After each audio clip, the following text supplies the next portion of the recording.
iniciar, vamos a lo que es el cuarto sello. Adelante, Sueño. Cuando abrió el cuarto sello, oí la voz del cuarto ser viviente que decía: ven y mira. Miré, y he aquí un caballo amarillo, y el que lo montaba tenía por nombre Muerte, y el ave le seguía, y le fue dada potestad sobre la cuarta parte de la tierra, para matar con espada, con hambre, con mortandad y con las fieras de la tierra. Muy bien, ese es el contenido del cuarto sello, lo que vamos a estar desglosando en nuestras próximas clases.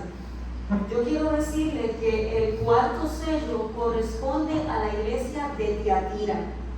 La iglesia de Tiatira ocupa el periodo del 538 al 1798.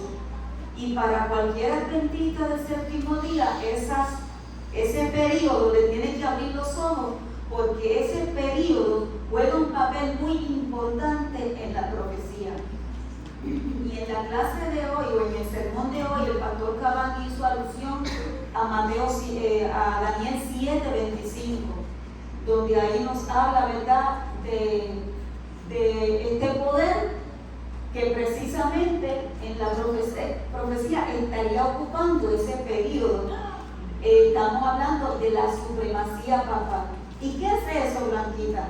No te preocupes, porque si tú ese concepto de supremacía papal, tú no lo has entendido, si tú no has entendido lo que es la profecía de los 1260 días, si tú no has aprendido lo que son los 42 meses, si tú no has entendido lo que son tiempos y medio tiempo, ven el sábado que viene, porque con la ayuda del Señor vamos a entrar a esas aguas, ¿ok?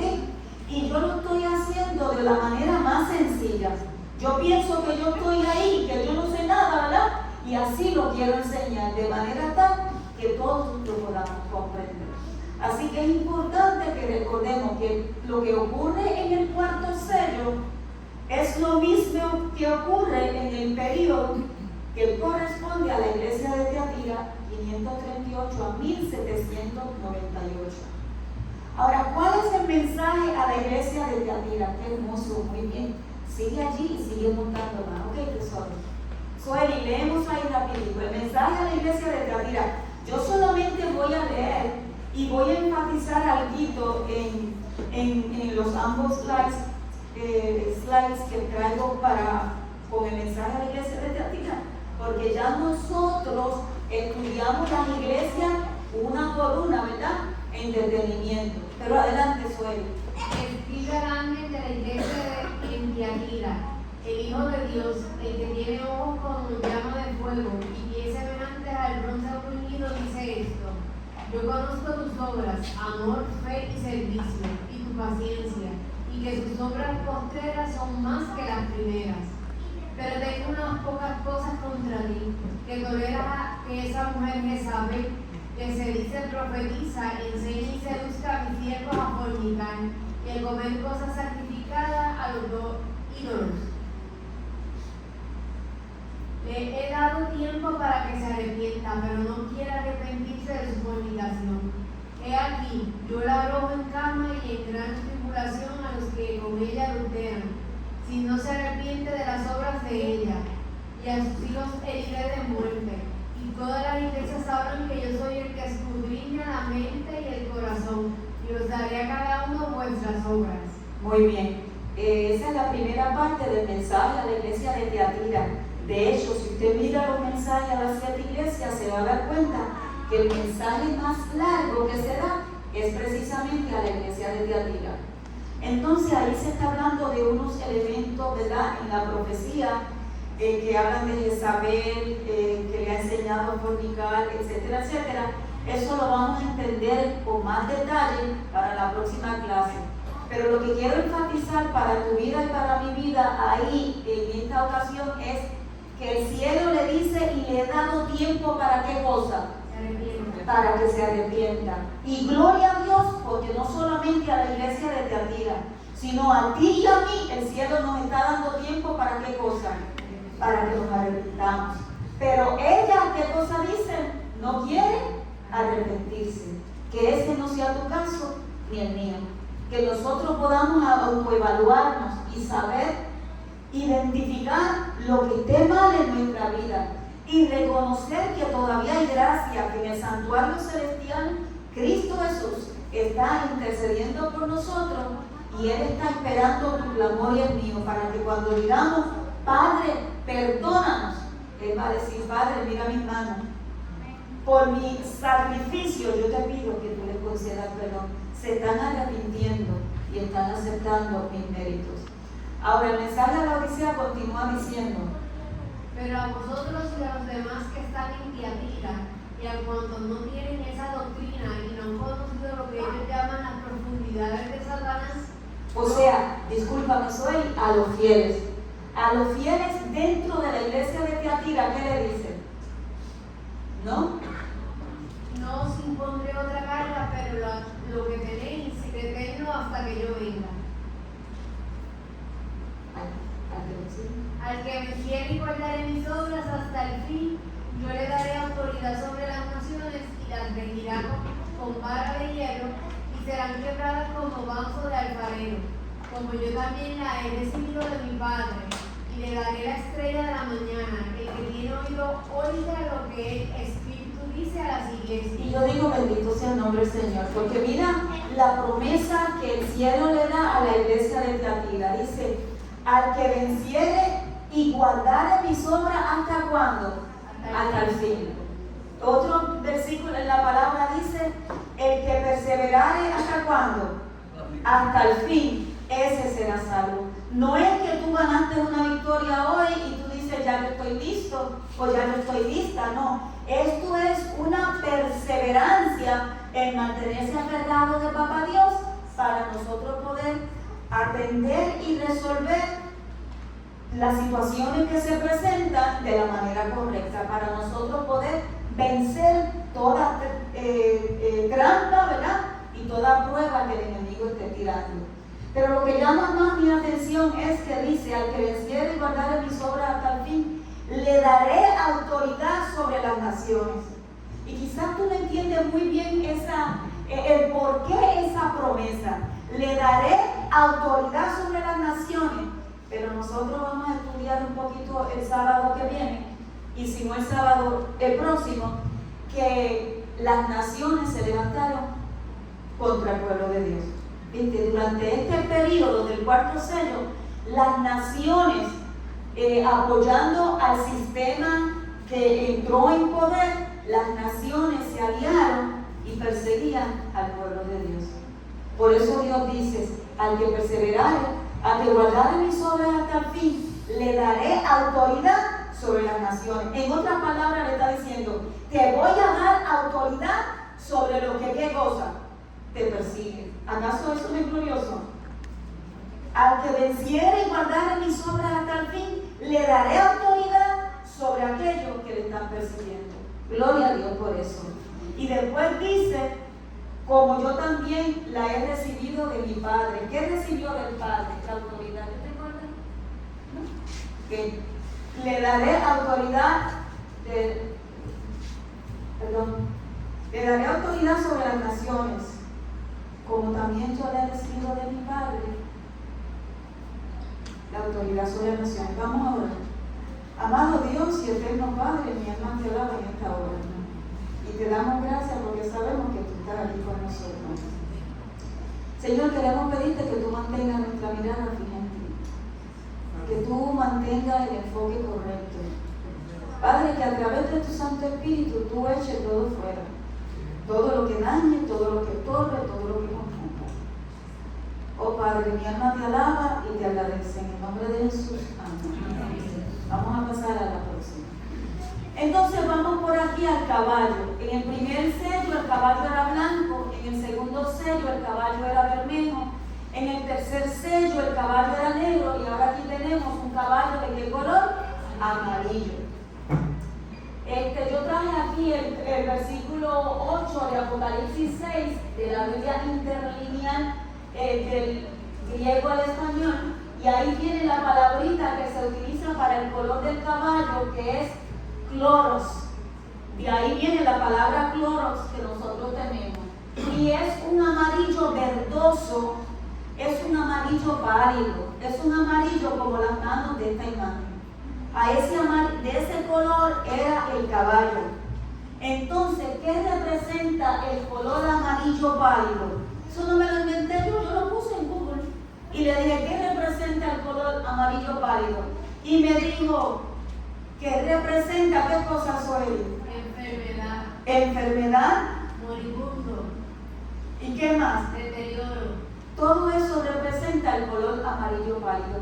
Así que el caballo del cuarto sello era un caballo que estaba anunciando precisamente eso. Estaba anunciando enfermedad y que estaba anunciando deterioro, y era la condición en general del pueblo era una que anunciaba que estaba por qué cosa, por morir. Recuerden que estos son símbolos y que esto está hablando en términos espirituales.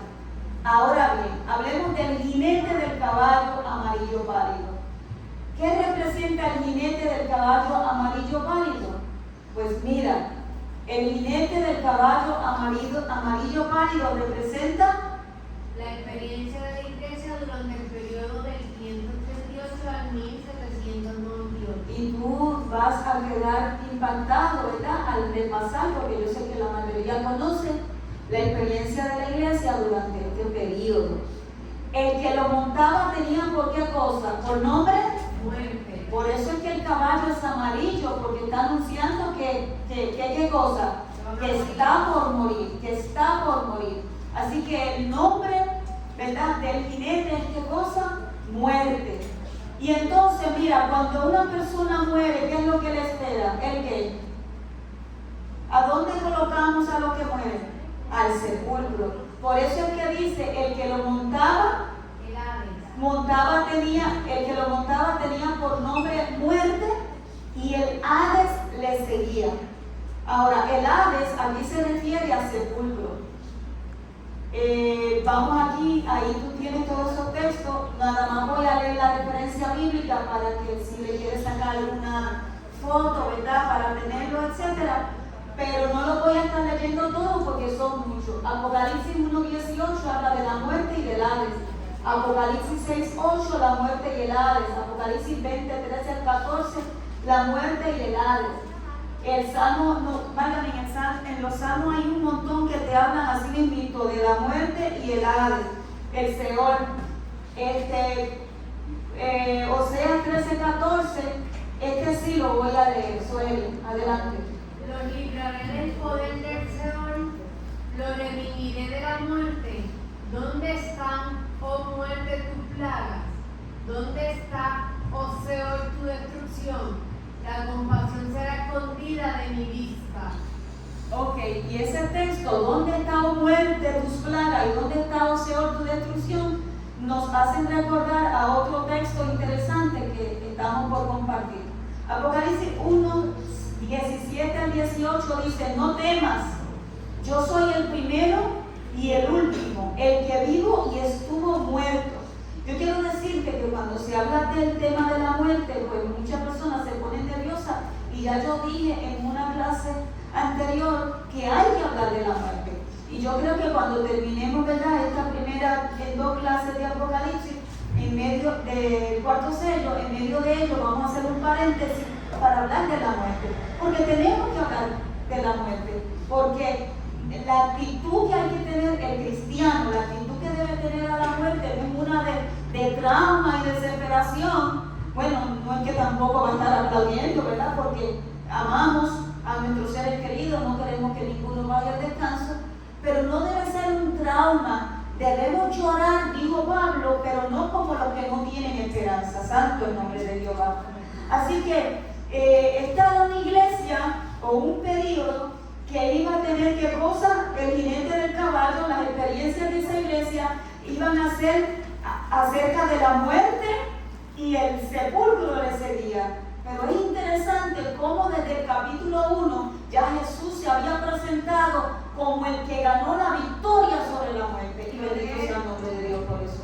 Dice, no temas, yo soy el primero y el último, el que vivo y estuve muerto. Vivo por los siglos de los siglos. Y después dice, y tengo qué cosa. ¿De qué obtiene Jesús la llave? Alabado sea el nombre de Cristo Jesús. ¿Será por eso que la palabra dice que el que está en Cristo, aunque esté muerto, qué cosa? Vivirá. Porque Jesús ganó la victoria sobre la muerte. Y él, ¿qué cosa? Él tiene la llave de la muerte y del sepulcro. ¿Ok? Del Hades, que es el sepulcro. Ahora, mira qué interesante este versículo que yo lo compartía con la persona que estoy estudiando en la semana. Dice, y cuando esto corruptible, esto es cuando Jesucristo viene, porque esto va a ocurrir en un abrir y cerrar de ojos. Esto no va a tomar mucho tiempo. Esto es que tú tal vez abriste los ojos y con la emoción lo cerraste y ya tú quedaste transformado. Alabado sea el nombre del Señor. Y dice, y esto se haya vestido de incorrupción, lo corruptible se haya vestido de incorrupción, y esto mortal se haya vestido de inmortalidad, se cumplirá la palabra que está escrita. ¿Cuál es la palabra?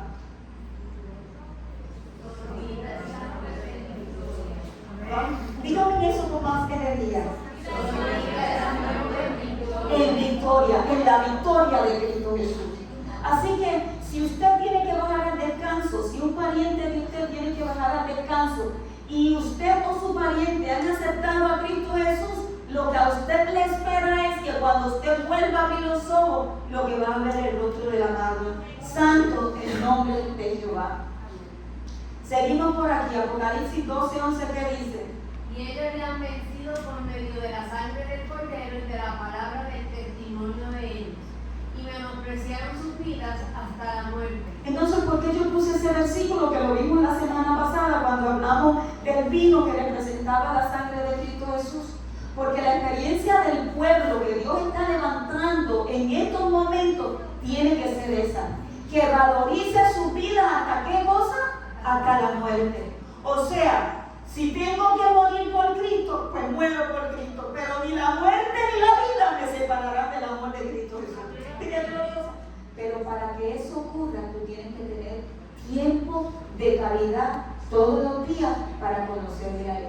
Porque si tú no dedicas tiempo para conocerle, tú vas a escuchar solamente palabras, ¿verdad? Tú vas a estar rodeado de información. Por eso es que en esta clase lo que queremos enfatizar es relación. Y si usted entra en esa relación, bendito sea el nombre del Señor, usted va a amar al Padre, al Hijo, al Espíritu Santo más que a su propia vida.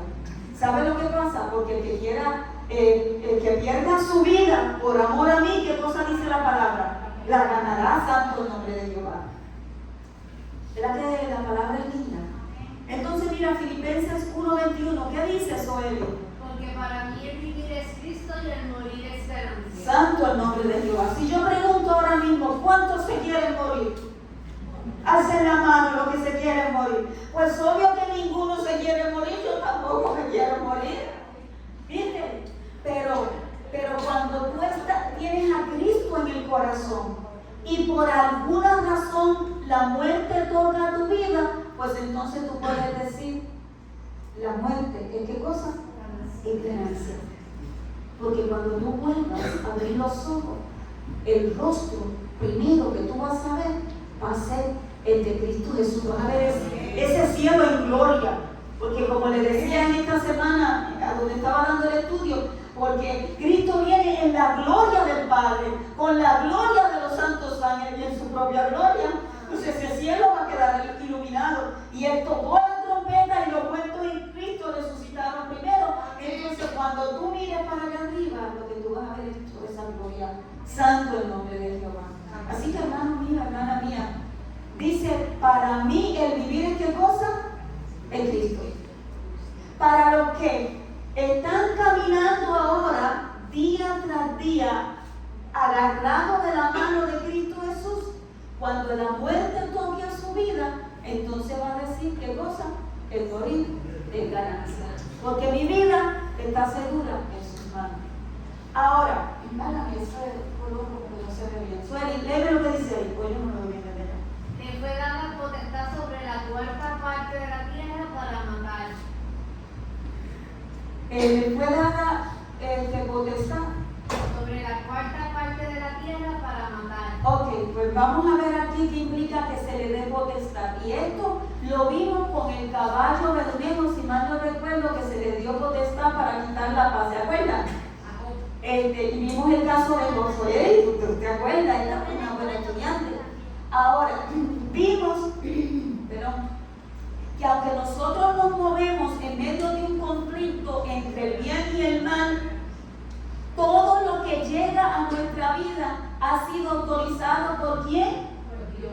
Y todo lo que Él autoriza es para nuestro propio, aunque no lo entendamos. Y es para nuestro propio bien de manera directa o es para el bien de aquellos que nos rodean.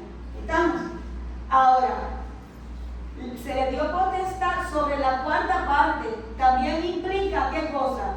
Que fueron limitados por Dios. Los ataques que recibió la iglesia fueron limitados por Dios.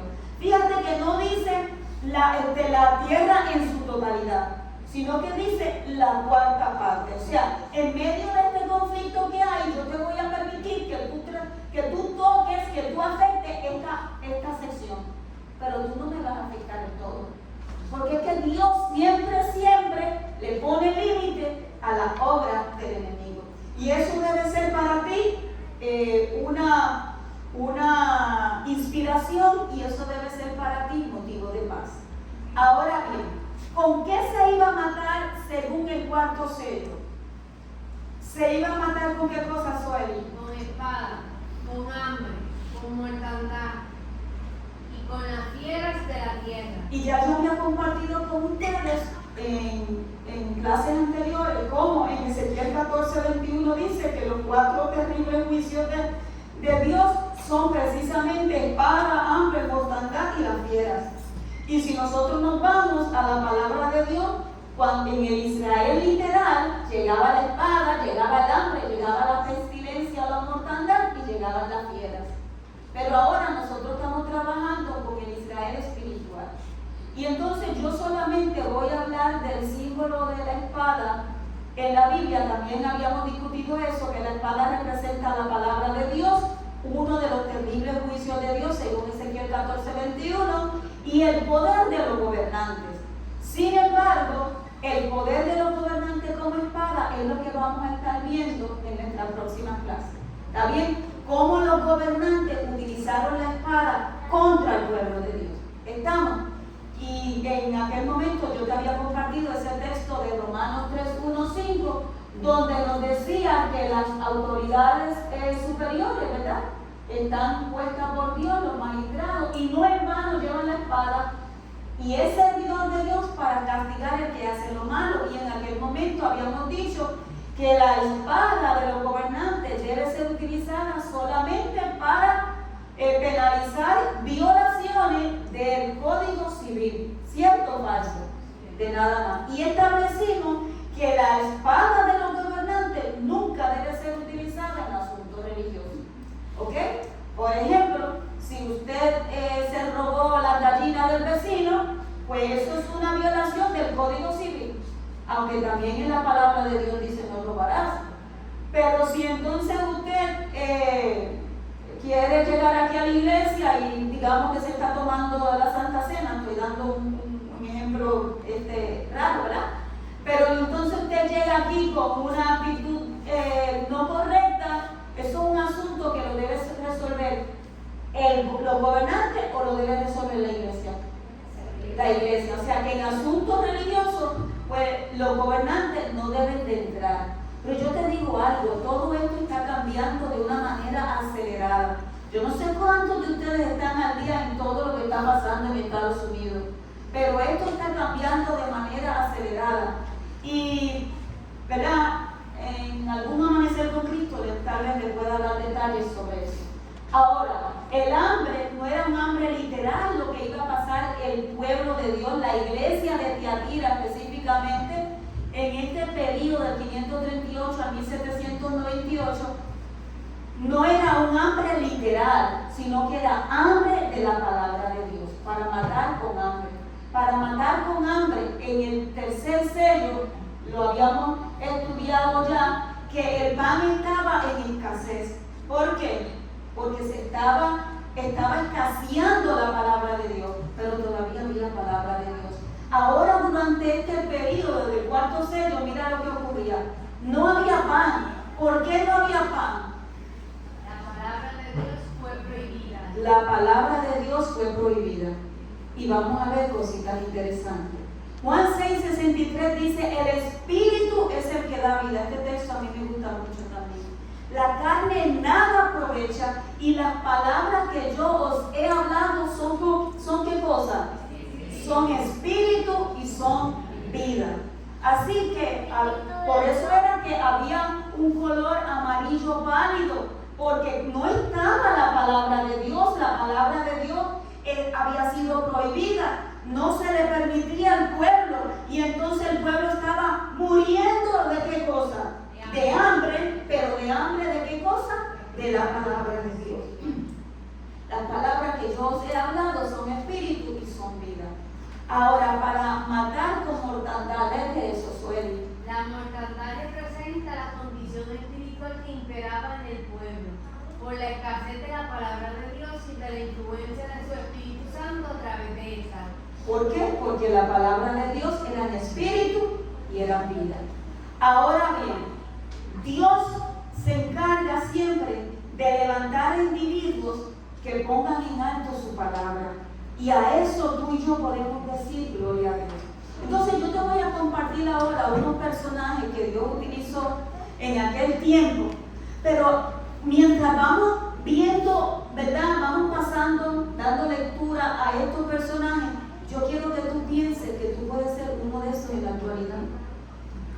Dios quiere que tú seas uno de esos individuos ahora en la actualidad. Y yo te digo, yo me quedo sorprendida por todo lo que se sigue escuchando. Y yo no sé qué pasa. Realmente yo no sé qué pasa. Dios levantó individuos. Dios levantó individuos que proveyeran su palabra al pueblo. Vamos a hablar de los valdenses. Ahí rapidito, Suele, leen eso. Siglo 7 en adelante, movimiento fundado por Pedro Baldo en el siglo 7, se dedicaron a traducir y predicar la Biblia en lengua vernácula, rechazando doctrinas no bíblicas.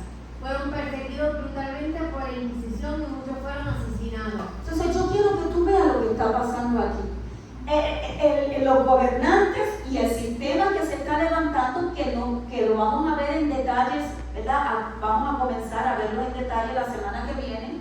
Pero yo quiero que tú veas esto. Se le está prohibiendo la palabra al pueblo. El pueblo está muriendo porque no tiene la palabra, el pan de la palabra de Dios.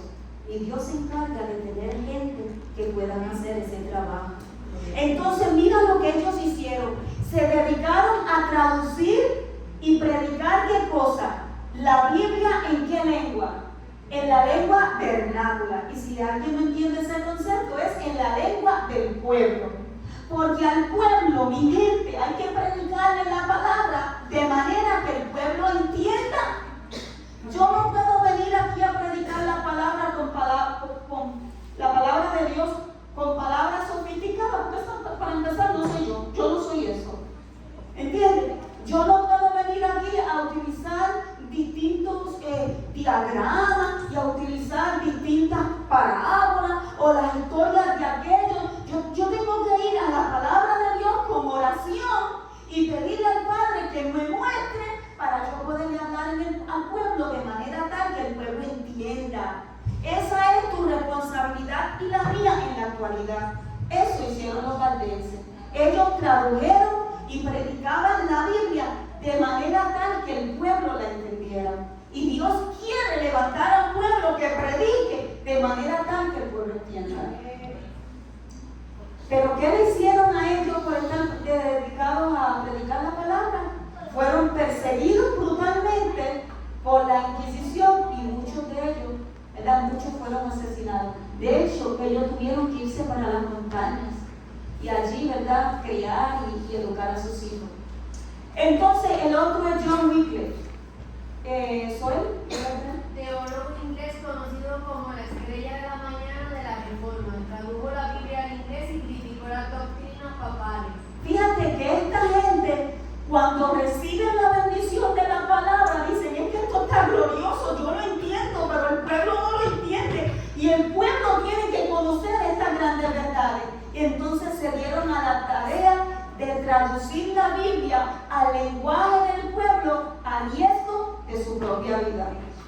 Ok, vámonos para el próximo. John Hus.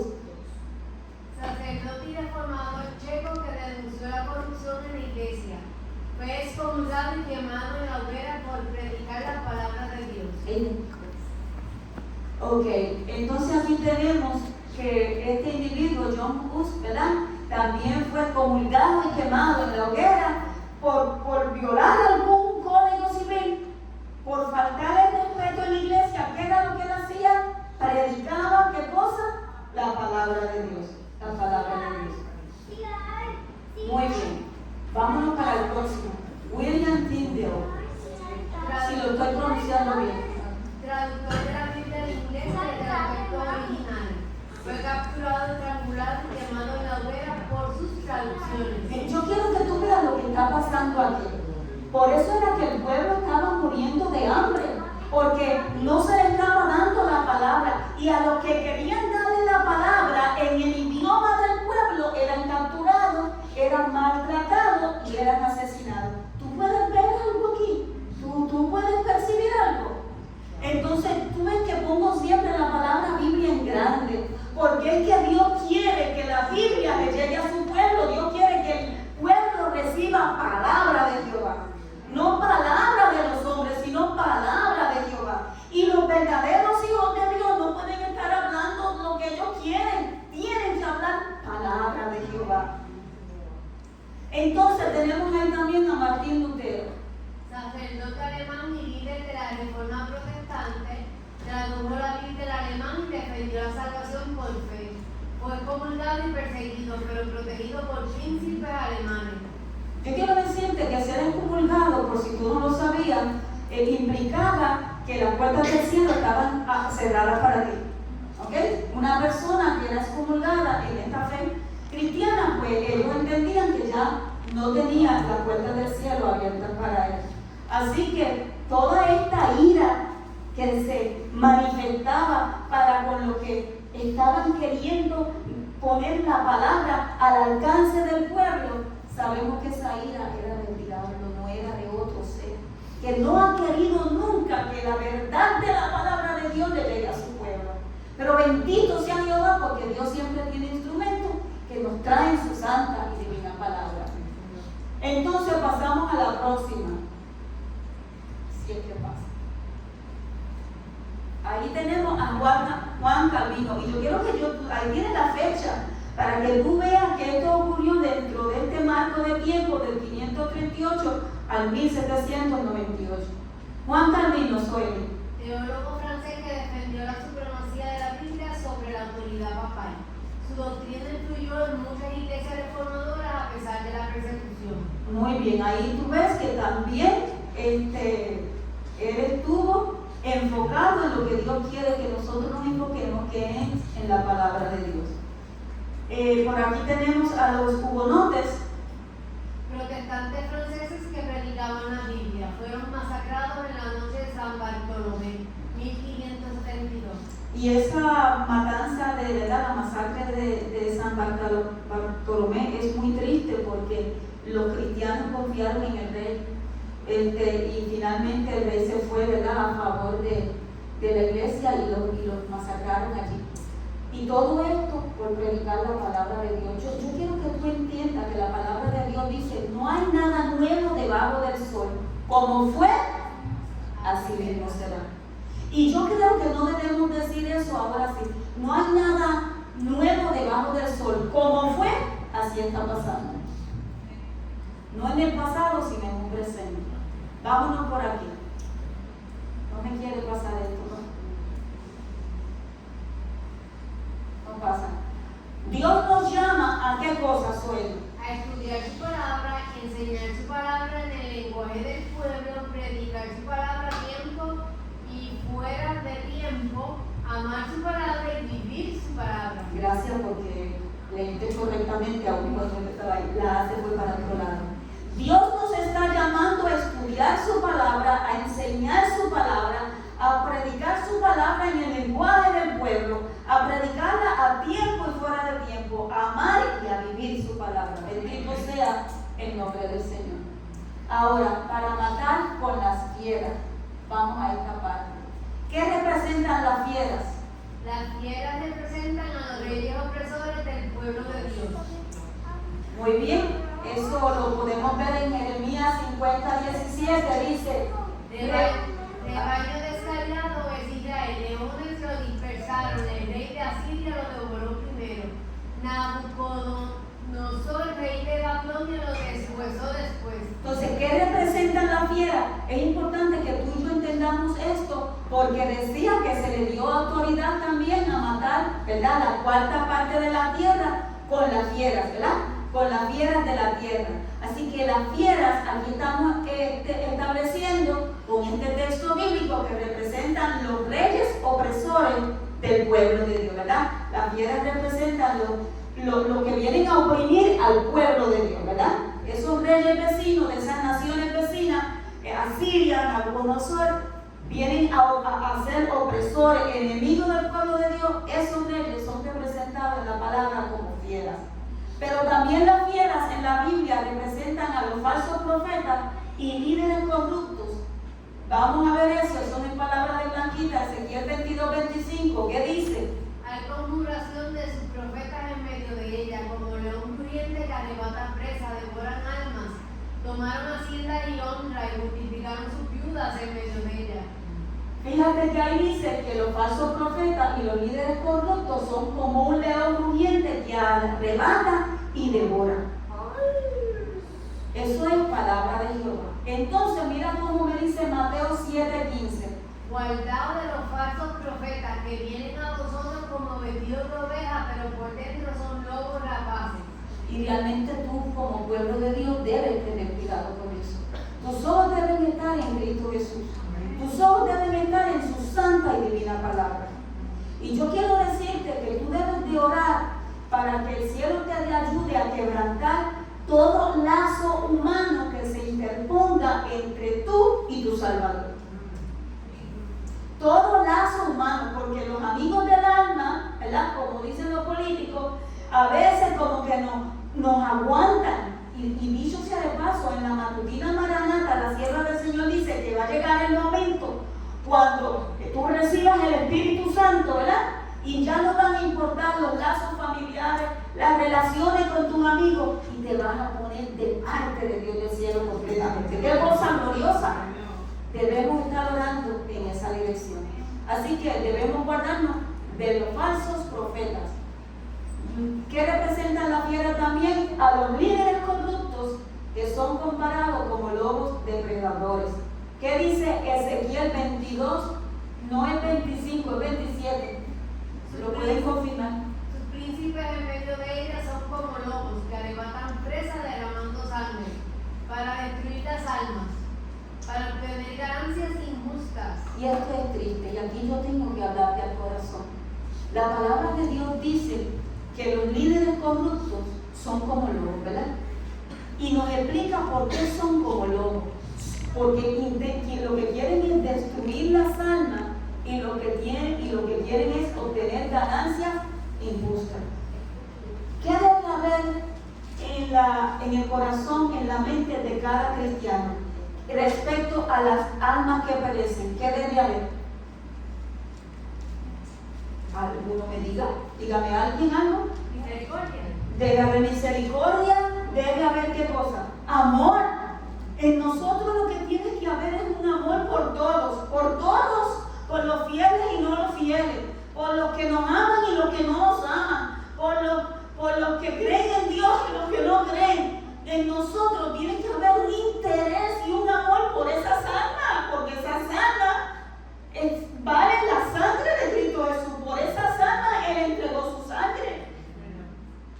Entonces no importa lo que se reciba de allá para acá, de aquí para allá, lo que tiene que haber es ¿qué cosa? Es amor y es un interés porque las almas se salven. Porque nuestra lucha no es contra carne y sangre. Nuestra lucha es contra potestades y principados y huestes malignas en los aires. Reprendidas sean todas por la sangre de Cristo Jesús. Entonces, yo tengo que asegurarme que yo amo las almas. A mí me gusta porque el deseado, toda la gente dice que Jesús veía en todas las personas un un candidato para el reino de los cielos. Qué cosa linda. Y así tú y yo debemos mirar a las personas. Un candidato para el reino de los cielos.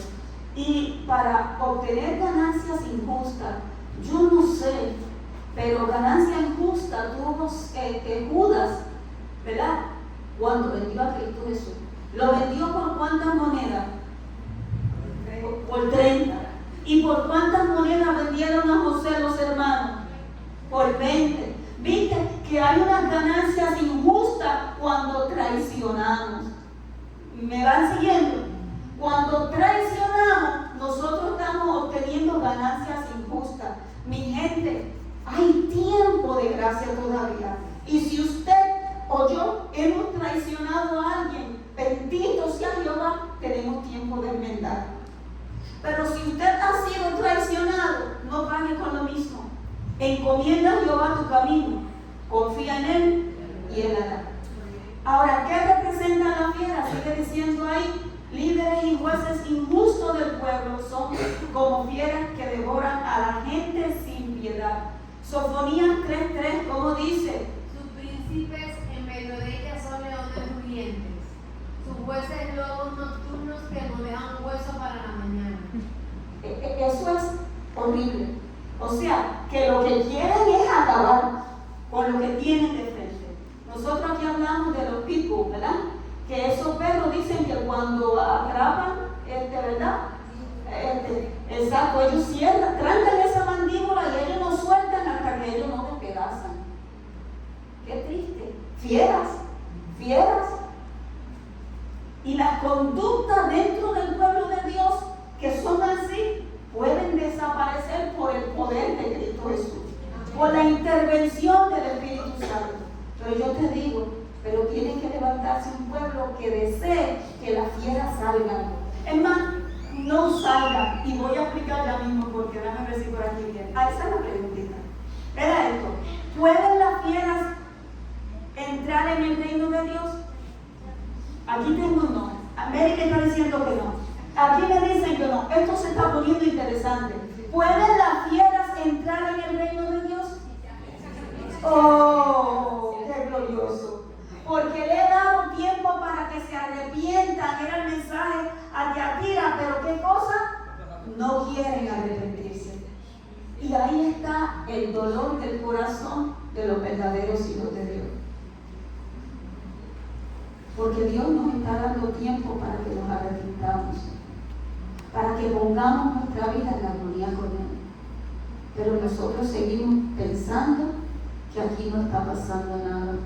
Y si hoy el suelo puertorriqueño fuera movido como fue movido ese suelo allá en Tailandia y fuera 7.7 el temblor que experimentáramos y lamentablemente muchos de nosotros no sobreviviéramos, ¿qué pasaría en el aspecto espiritual? Yo estaba en un lugar en esta semana y yo decía, pero, ¿verdad? Por el videito de la muchacha que con el barre le dio a los cristales de vehículo de esta muchacha y le empezó a dar y demás. Yo decía, si nosotros pensáramos, escúchame bien esta situación, si tú y yo pensáramos que el único día que tenemos de vida es el que estamos viviendo, ¿cuán diferente lo viviéramos? Si tú supieras, y Dios nos guarde a todos, pero si tú supieras que mañana es tu último día de vida, yo te aseguro a ti que tú no lo vivirías como todos los demás días que tú has vivido. Tú harías miles de cosas diferentes. Y yo te quiero decir a ti que Dios te entrega un día a la vez. El de ayer ya pasó y mañana no sé si vendrá, pero hoy lo vivo en Cristo Jesús. Y hoy lo vivo en armonía y en amor y en perseverancia y en dependencia y en fervor y en trabajo, porque yo no sé si mañana vendrá. ¿Pueden las fieras entrar en el reino de Dios? Pues a mí me gusta gusta decirlo todo con la palabra. Como decía Cabán esta mañana, que cuando mi nene vio a Cabán y se emocionó, y él dice, chacho, tú vas a estar bueno, él le fascina cómo predica Cabán. Entonces dice Isaías 11:6 suele. Morará el lobo con el cordero y el leopardo con el cabrito se acostará. El becerro y el león y la bestia doméstica andarán juntos. Y un niño los pastoreará. Oh, pero ahí me está hablando del lobo, del leopardo, del león. Me está hablando de qué cosa? De fieras, ¿verdad que sí? Y eso está hablando de qué cosa? De la tierra, ¿verdad que sí? Entonces, del reino de los cielos. ¿Pueden las fieras entrar al reino de los cielos? Claro que sí. Y ustedes lo dijeron. Si las fieras se arrepienten, si las fieras son transformadas. ¿Y por qué tú crees que el Padre le envía el mensaje? Para que se arrepientan, para que se pongan para su número, para que clamen por ayuda, para el Padre entonces hacer la obra de transformación. Clama a mí y yo te responderé. Entonces, ¿cuál es la evidencia de que las fieras están siendo transformadas? Entonces el rey dirá a los de su derecha: venid benditos de mi Padre, heredad el reino preparado para vosotros desde la fundación del mundo. Porque tuve hambre y me diste de comer, tuve sed y me diste de beber, fui forastero y me recogisteis, estuve desnudo y me cubristeis, enfermo y me visitasteis, en la cárcel y me disteis a mí. Muy bien, sí, me recogisteis, me cubristeis, me visitasteis y vinisteis a mí. Bendito sea el nombre del Señor. ¿Qué es lo que me está diciendo? Que si yo ahora en la tierra, yo estoy haciendo la obra que Dios quiere que yo haga, aunque yo haya sido fiera, el cielo me va a decir: venid, bendito de mi Padre, heredad el reino preparado para ti desde antes de la fundación del mundo. Dime si el Evangelio no es algo glorioso. Dime si en el Evangelio no hay esperanza. Dime si en el Evangelio no hay bendición. Por eso es que yo digo, como el apóstol Pablo, no me avergüenzo del Evangelio, porque yo sé que es poder de Dios. Alabado sea su nombre. Ahora, ¿cuál será la mayor evidencia de que las fieras están siendo transformadas? Pues vamos a ver qué dice Juan 13:35. En esto conocerán todos que sois mis discípulos, si tuvieres amor los unos con los otros. Santo. Porque si tú tienes amor, ya en ti no hay violencia. Si tú tienes amor, ya en ti no hay deseo de devorar, de deshuesar, de dañar. ¿Viste? La mayor evidencia de que tú has pasado de ser una fiera a ser un cordero es que tú tienes amor en tu corazón. Bendito sea el nombre del Señor. Dame ver qué yo tengo ahí. Antes de pasar a eso, yo les voy a decir algo. Hablando de las fieras.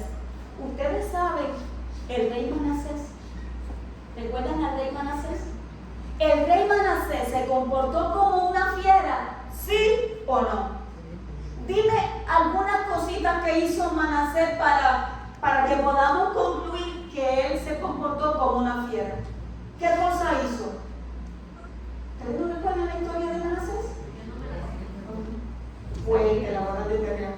¿Ok? Yo sé que si tú te lo hubieras sabido, esta muchacha es sincera. A mí me gusta Zoeli, porque Zoeli no come cuento. Ella no se la sabe. ¿Nadie se acuerda de la historia de Manasés? Manasés era el rey de Israel, ¿verdad que sí? ¿Ah? Ok, sí, a uno de los profetas, Manasés cogió y lo que yo expliqué aquí el otro día, cogió un tronco de un árbol, le mandó a sacar ese contenido y ahí colocaron al profeta Isaías e Isaías muere ahí aserrado. ¿Ok? Eso fue una de las cosas que hizo. Pero algo más cruel todavía, eso es cruel, eso es sumamente, eso él está ahí como una fiera despedazando al profeta. Pero ¿a qué niños? A los de él pasó sus propios hijos por fuego, se lo ofreció a Moloc. Manasés era una fiera, pero para que tú veas la misericordia y el amor de Dios. Por eso es que cuando el mensaje te llega, no pelees con el mensaje. Dile, Padre, gracias porque tú me amas y me estás dando un mensaje que está tocando mi corazón y me está diciendo, necesitas entregarte a mí completamente y dejarme que yo obre en ti. Entonces Manasés fue llevado cautivo. Y estando allí en la cárcel, Manasés comienza a reflexionar y el Espíritu Santo comienza a trabajar en esa fiera y comienza ahí a impactar su mente. Y Manasés dice, a la verdad que yo he sido malo. A la verdad que yo he sido malo. Todo lo que yo he hecho. Porque es que cuando el Espíritu Santo trabaja en nosotros, abre nuestros ojos y nos damos cuenta que nosotros no merecemos nada. Santo el nombre de Jehová. Vemos nuestra condición y decimos, yo no merezco nada, pero agradezco que el cielo me lo da todo. Santo es su nombre. Y allí en la cárcel Manasés comienza a ser trabajado por el Espíritu de Dios. Y Manasés dice, a la verdad que he sido malo, pero yo siento como que Dios me está llamando. Yo estoy parafraseando, obviamente. Dice, yo siento que Dios me está llamando. Yo siento como que Dios me está queriendo dar otra oportunidad. Y el Espíritu sigue trabajando y Manasés dice, voy a aceptarlo. Voy a aceptar esta oportunidad que Dios me está dando. Y allí en la cárcel Manasés se entregó nuevamente a Dios. Santo es su nombre. Y tú sabes lo que pasó, que Dios perdonó a Manasés. Pero no solamente lo perdonó, Dios lo restituyó en su puesto de rey. Dime si la misericordia de Jehová no es grande sobre sus hijos. Alabado sea su nombre. Entonces, ¿entrarán las fieras en el reino de los cielos? Claro que sí entrarán. Todas las que sean transformadas por el poder de Dios. Y si tú has sido fiera, y si tú has sido fiera, recuerda que hay gracia todavía. Y el cielo puede trabajar en nosotros. Que Dios me lo bendiga. Y los esperamos en la próxima clase.